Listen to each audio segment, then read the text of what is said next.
नमस्कार। विश्वकै पहिलो एग्रिकल्चरल गेम रियालिटी सो र म यहाँलाई स्वागत गर्न चाहन्छु।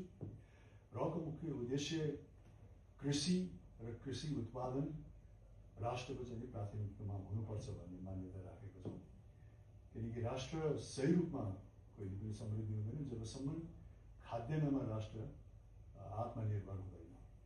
खाद्यान्नमा यदि राष्ट्र परनिर्भर हुने बेलासम्म सही मानेमा राष्ट्रको समृद्धि चाहिँ परिकल्पना गर्न सकिँदैन।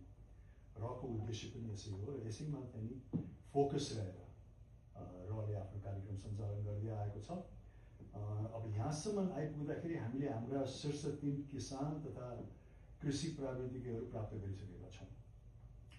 सोही सन्दर्भमा आज भने मैले केही पृथक खालको एपिसोड लिएर प्रस्तुत भएको छु यहाँहरूको समक्ष। र यानि कि रेभोल्युसनरी एग्रिकल्चर वार अब एउटा अभियानको रूपमा अघि बढेको छ।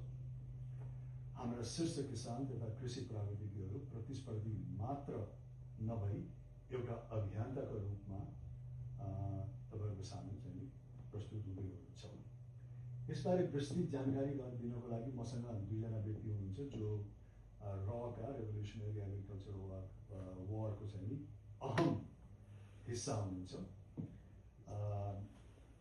हाम्रो परिकल्पनाकार शैलेश खरेलजी हुनुहुन्छ र डाक्टर योगेन्द्र कुमार कार्की हाम्रो